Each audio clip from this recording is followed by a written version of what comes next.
You realize deep way under the surface, and like a fire needs coal in the furnace. This is your goal that makes it all worth it. This is your why that gives you your purpose. Let's go. Thoughts can keep you down, pushing deep until you drown, or they can keep you up strong, focused on the now.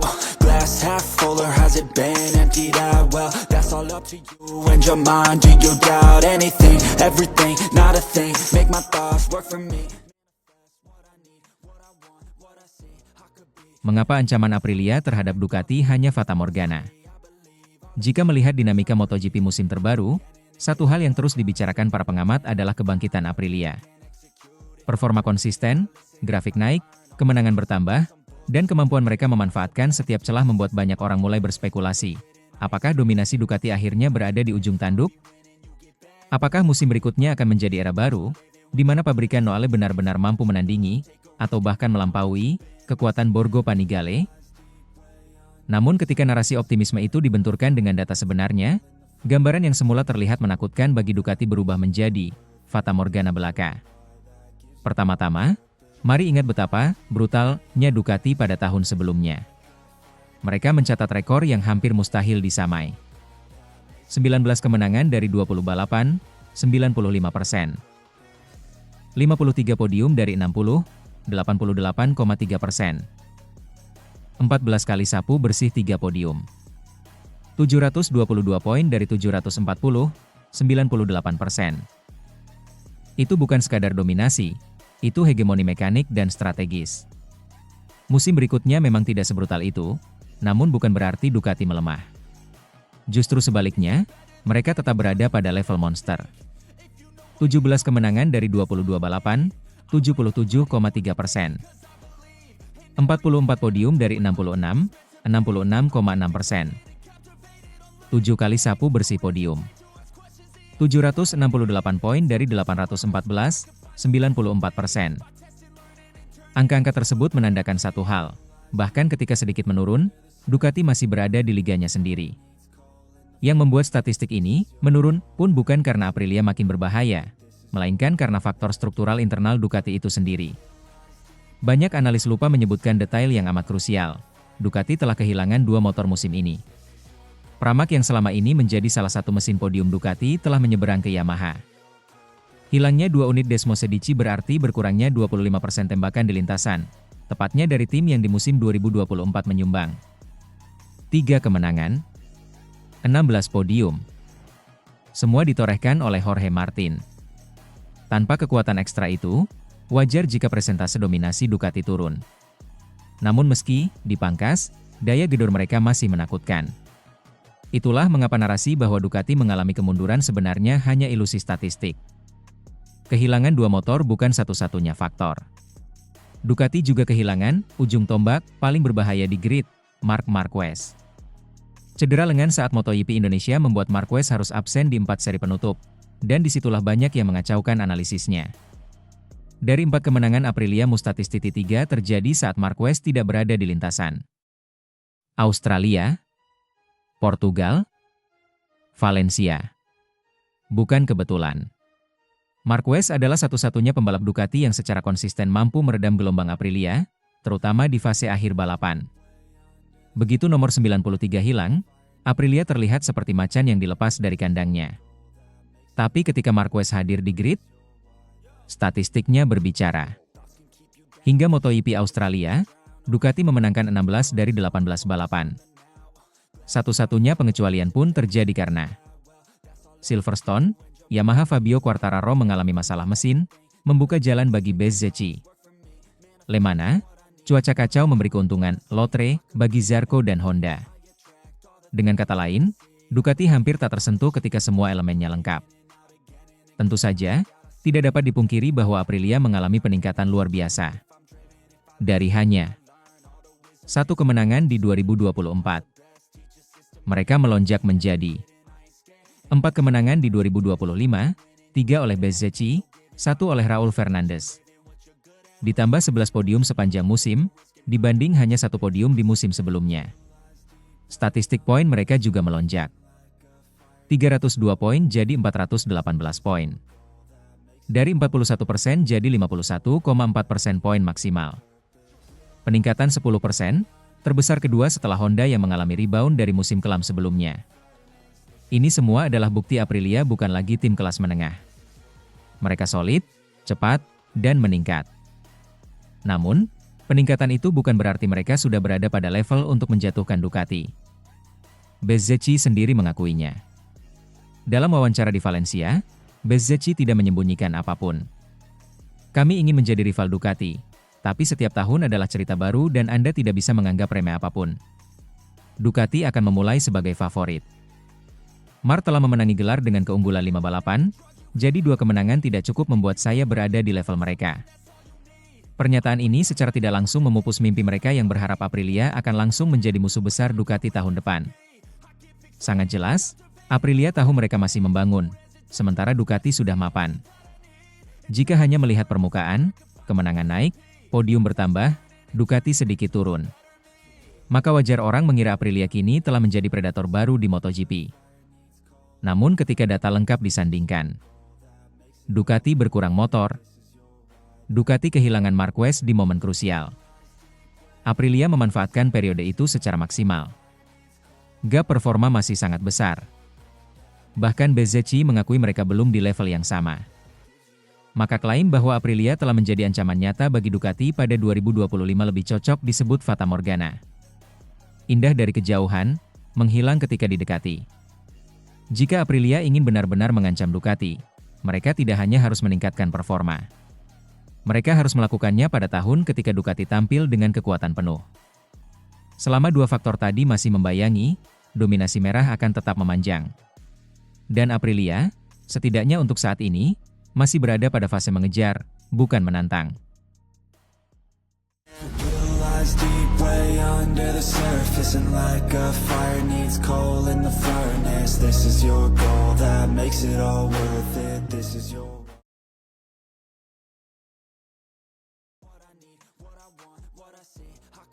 Marc Marquez merasa sudah pulih, tapi tetap dilarang turun. Pengakuan jujur di balik batalnya tes Valencia. Marc Marquez selalu dikenal sebagai sosok yang tak pernah menyerah pada kondisi apapun. Berkali-kali mengalami cedera berat, berkali-kali pula ia bangkit dengan determinasi yang kadang sulit dipercaya. Namun kali ini, situasinya berbeda. Rasa percaya diri dan semangat menggebu yang selalu melekat pada dirinya justru harus berhadapan dengan keputusan dingin tim medis Ducati. Keputusan yang membuat Marquez terpaksa menonton tes MotoGP Valencia 2025 dari pinggir lintasan. Semua bermula dari insiden di sirkuit Mandalika. Dalam sebuah manuver cepat yang biasa ia lakukan sepanjang karirnya, Marquez terlibat kecelakaan dengan Marco Bezzecchi. Benturan keras itu langsung membuatnya merasakan sensasi aneh pada bahu kanannya. Bagi pembalap yang sudah kenyang cedera, instingnya tahu, ini bukan cedera ringan. Tak lama setelah ia mengunci gelar dunia MotoGP yang ke-7, diagnosis mengonfirmasi kekhawatiran itu. Bahu kanan Marquez mengalami kerusakan yang cukup parah, memaksanya naik meja operasi hanya seminggu setelah mengangkat trofi juara dunia. Perayaan gelar ke-7 tersebut berubah menjadi awal masa pemulihan panjang yang menuntut kesabaran ekstra. Cedera itu membuatnya tak dapat turun pada 2 balapan pamungkas musim 2025. Posisinya digantikan oleh Nicolo Bulega, rider Ducati yang bersinar di World Superbike dan sedang naik daun. Menariknya, bukan hanya mengambil alih kursi pembalap Marquez untuk sisa musim, Bulega juga dipercaya sebagai penguji pada tes Valencia. Sebuah sinyal kuat bahwa Ducati mulai melibatkan dirinya lebih dalam pada pengembangan proyek motor 2027. Ducati bahkan tak segan menyebut bahwa masukan Bulega penting untuk arah teknis jangka panjang. Ini tentu menyisakan tanda tanya. Seandainya Marquez pulih lebih lambat dari perkiraan, apakah peran Bulega akan makin besar? Atau justru tekanan untuk comeback lebih cepat akan semakin besar bagi Marquez? Untungnya, kondisi fisik menjadi penentu utama, dan di titik ini, keputusan dituangkan dengan sangat keras, bahkan untuk standar seorang Marquez. Sementara Bulega mencuri panggung, Marquez menikmati proses pemulihan yang cukup cepat. Ia sudah menanggalkan gendongan hanya beberapa minggu setelah operasi dan bahkan hadir langsung di MotoGP Valencia untuk memberikan dukungan moral kepada tim. Dari luar, ia terlihat bugar dan penuh energi. Senyum lebarnya selama akhir pekan balapan membuat banyak yang mengira ia sudah siap kembali menggeber Desmos Sedici. Namun di balik layar, ada percakapan yang justru mematahkan harapan itu. Dalam sebuah video yang dirilis Ducati, Marquez mengungkap dialog singkat namun sangat menentukan dengan tim dokternya. Aku bertanya, tapi bolehkah aku melakukan tesnya? Mereka berkata, tidak, kata Marquez tanpa menyembunyikan kekecewaannya. Ia melanjutkan dengan nada yang lebih jujur, mereka bilang, kalau kamu nggak jatuh, kamu pasti bisa. Tapi aku tidak bisa naik motor tanpa memikirkan kemungkinan itu. Kalimat itu menggambarkan pertarungan internal seorang juara dunia. Di satu sisi, ia merasa tubuhnya sudah cukup kuat. Di sisi lain, sebagai pembalap yang selalu memaksakan batas, Marquez tahu bahwa ia tak mungkin mengendarai motor dengan separuh keyakinan. Risiko yang disebut dokter itu, kalau kamu nggak jatuh, terdengar sederhana. Tapi bagi pembalap seagresif Marquez, itu seperti meminta seekor singa untuk berlari tanpa mendekati mangsanya. MotoGP adalah dunia yang keras, dan Marquez paham bahwa satu kesalahan kecil bisa memperpanjang cederanya berbulan-bulan. Satu insiden kecil bisa menghancurkan seluruh persiapan musim berikutnya. Ia sadar, tak ada gunanya kembali ke lintasan hanya untuk sekadar hadir, apalagi jika sendi bahu itu belum kembali pulih sepenuhnya untuk menahan tekanan ekstrim saat pengereman dan perubahan arah cepat. Dengan berat hati, Marquez memilih mengikuti keputusan medis. Ia menahan diri, menerima bahwa kali ini bukan soal keberanian, namun soal kebijaksanaan. Baginya, kembali cepat bukan prioritas, yang penting adalah kembali sempurna. Keputusan itu juga menunjukkan sisi yang jarang diperlihatkan Marquez kepada publik, kedewasaan. Di tahun-tahun sebelumnya, ia mungkin akan memaksa diri turun meski bahunya belum siap, seperti yang terjadi pada 2020. Namun pengalaman cedera panjang itu rupanya membuatnya belajar. Marquez kini lebih matang, lebih strategis, dan tidak lagi terjebak romantisme antara keberanian dan kebodohan. Dari sudut pandang Ducati, situasi ini juga memberi kesempatan besar bagi tim untuk menguji kekuatan Bulega sebagai pembalap penguji. Keputusan medis yang melarang Marquez justru memungkinkan eksperimen baru, sekaligus memberikan gambaran seberapa besar kontribusi Bulega bagi arah pengembangan motor 2027.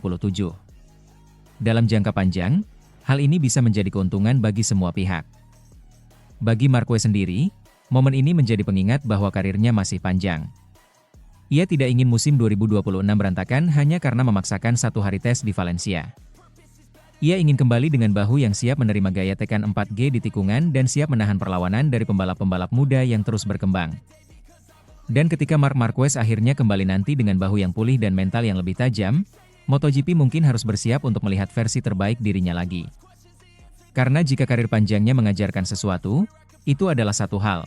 Marquez bukan tipe pembalap yang membiarkan cedera mengakhiri cerita. Ia selalu kembali. Dan ia selalu kembali dengan lebih berbahaya.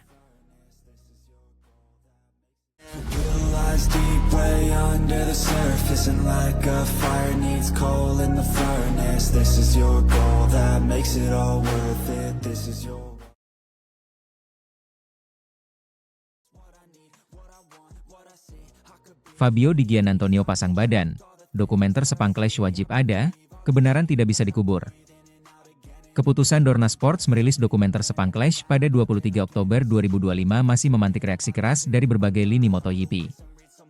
Namun di tengah arus kritik dari dua murid Valentino Rossi, Pecco Bagnaia dan Marco Bezzecchi, muncul satu suara yang berbeda, bahkan berlawanan arah, Fabio Di Giannantonio. Di Gia, salah satu pembalap yang dikenal lugas dan tidak suka main aman, secara terbuka menyatakan ketidaksetujuannya terhadap komentar Bezzecchi dan Bagnaia. Jika dua rekan sesama rider itu menilai dokumenter tersebut hanya mengungkit luka lama dan tak berguna, Di Gia justru berpendapat sebaliknya. Sejarah tidak boleh ditutup-tutupi. Bahkan jika pahit. Dokumenter Sepang Clash mengangkat kembali salah satu insiden paling kontroversial dalam sejarah MotoGP, duel panas Valentino Rossi versus Marc Marquez di Malaysia 2015. Momen ketika Rossi dituduh menendang Marc Marquez dan Rossi sendiri menuduh Marquez membantu Lorenzo mengubah persahabatan keduanya menjadi permusuhan abadi. Publik sebenarnya sudah mulai melupakan peristiwa itu. Hubungan Rossi Marquez memang tak pernah pulih, tetapi dunia MotoGP sudah punya banyak drama baru. Namun ketika dokumenter itu dirilis, diskusi kembali pecah. Fans terbelah. Media ramai. Lintasan seolah terseret kembali ke masa lalu. Pecco Bagnaia menyebut langkah Dorna sebagai tidak sensitif dan tidak perlu, terlebih karena dirilis tepat pada peringatan kematian Marco Simoncelli. Bezzecchi pun ikut mengecam, menyebut, ngapain bahas masa lalu terus? Tapi Di Gia memilih jalur berbeda. Dalam sesi wawancara, Fabio Di Giannantonio menegaskan bahwa ia tidak sependapat dengan Bezzecchi. Saya menghormati Bez, dia teman saya. Tapi saya tidak setuju. Dokumenter seperti itu penting, ujar Di Gia dengan nada tegas. Kamu tidak bisa membangun olahraga besar dengan menutupi bagian-bagian pahitnya. Kalau hanya mau cerita manis, itu namanya bukan sejarah. Menurut Di Gia, generasi baru penonton MotoGP yang mungkin saat itu masih kecil atau bahkan belum lahir tahun 2015, berhak tahu apa yang terjadi. Tidak semua kontroversi harus disembunyikan demi menjaga kenyamanan pihak tertentu. Kebenaran itu tidak selalu enak. Tapi tetap harus diungkap, lanjutnya. Sepang adalah titik penting dalam sejarah MotoGP modern. Kita tidak bisa pura-pura itu tidak pernah terjadi hanya karena topiknya sensitif. Komentarnya langsung meledakkan diskusi di media sosial. Banyak yang tak menyangka Di Gia akan menjadi pembalap pertama yang secara terang-terangan menolak pandangan Bezzecchi dan Bagnaia, dua pembalap dari VR46 Academy yang punya pengaruh besar. Sosok Di Gia memang dikenal belak-belakan. Tidak seperti sebagian pembalap yang memilih diplomatis, pembalap Italia itu sering tampil apa adanya. Ketika banyak pembalap menghindari bicara soal Rossi dan Marquez karena takut membuka konflik lama, Di Gia justru menganggap keterus-terangan sebagai bagian penting dari olahraga. Menurutnya, dokumenter itu bukan soal membuka luka, tetapi mendokumentasikan sejarah secara utuh. Contoh di Formula 1, kecelakaan Senna dibahas bertahun-tahun. Di sepak bola, tragedi-tragedi besar selalu diangkat lagi untuk dipelajari, jelas Di Gia. Kenapa MotoGP harus berbeda? Kita bukan olahraga yang rapuh. Ia menambahkan bahwa memahami insiden-insiden besar seperti Sepang membantu memberi perspektif tentang bagaimana hubungan antar pembalap, bagaimana tekanan sebuah perebutan gelar, dan bagaimana satu peristiwa bisa mengubah arah sejarah kompetisi. Kalau ingin mengerti MotoGP hari ini, kamu tidak bisa mengabaikan peristiwa yang membentuknya. Meski menolak pendapat Bezzecchi, Di Gia tetap menjaga rasa hormat. Bez itu orang baik, dan saya tahu dia sangat menghormati Rossi. Pendapatnya soal fokus ke masa kini juga benar, kata Di Gia. Tapi menurut saya, menghormati masa kini tidak berarti mengubur masa lalu. Komentar ini dianggap sebagian pengamat sebagai tamparan halus, tidak menyerang secara personal, tetapi tetap menegaskan bahwa Di Gia berdiri di sisi berlawanan. Uniknya, Di Gia juga mengakui bahwa dokumenter itu memang bisa menimbulkan perdebatan, tetapi menurutnya itu bagian dari dinamika olahraga. Kalau selalu takut pada kritik, nanti MotoGP cuma jadi konten steril. Semua hal yang penting harus dibicarakan, meski tidak nyaman. Setelah komentar Di Gia menyebar, fans pun langsung terpecah dua kubu. Kubu Bezzecchi ke Bagnaia. Sudah cukup drama era lama, fokus ke masa kini. Dorna cuma cari sensasi. Kubu Di Gia. Sejarah bukan untuk ditutup-tutupi. Kalau tidak mau disorot, jangan lakukan hal kontroversial. Diskusi ini justru membuat dokumenter tersebut semakin ramai ditonton. Banyak fans baru yang penasaran, banyak fans lama yang kembali mempelajari momen itu dengan sudut pandang berbeda. Pada akhirnya, baik Bezzecchi maupun Di Gia punya alasan kuat. Bezzecchi ingin MotoGP menatap masa depan. Di Gia ingin sejarah diceritakan apa adanya. Dan mungkin, dunia MotoGP memang butuh keduanya, pembalap yang membawa olahraga ke depan, dan pembalap yang memastikan masa lalunya tidak dilupakan. Dalam satu hal Di Gia benar, sejarah tidak selalu indah. Tapi sejarah tetap penting. Dan bagi sebagian orang, termasuk Fabio Di Giannantonio, kebenaran tidak boleh dikubur, meski pahit, meski kontroversial, dan meski menyakitkan bagi sebagian pihak. Itulah yang membuat MotoGP hidup. Dan itulah mengapa suara Di Gia menjadi sorotan terbesar dalam isu ini. Deep way under the surface, and like a fire needs coal in the furnace. This is your goal that makes it all worth it. This is your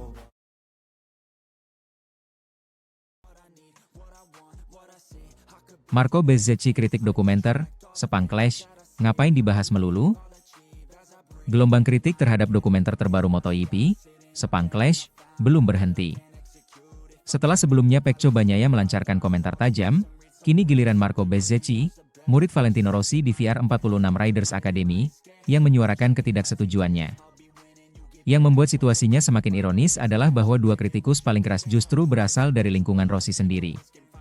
Satu rekan setim Marc Marquez, satu lagi murid kesayangan Rossi yang begitu menghormati sang legenda. Dokumenter tersebut, yang dirilis pada 23 Oktober 2025, mengurai kembali tragedi paling panas dalam sejarah MotoGP modern, insiden Sepang 2015 antara Valentino Rossi dan Marc Marquez. Sebuah momen yang sudah berulang kali dibedah, diperdebatkan, didramatisasi, bahkan dipolitisasi oleh fans fanatik kedua kubu selama hampir 1 dekade. Tapi Dorna memilih membukanya lagi, dan keputusan itu malah memantik bara lama yang seolah ingin dilupakan banyak pihak. Pertikaian Rossi dan Marquez di Sepang bukan sekadar gesekan dua pembalap top. Itu adalah titik balik hubungan dua sahabat yang berubah menjadi musuh bebuyutan.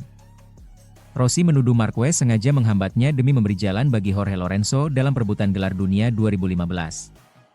Marquez membantah keras.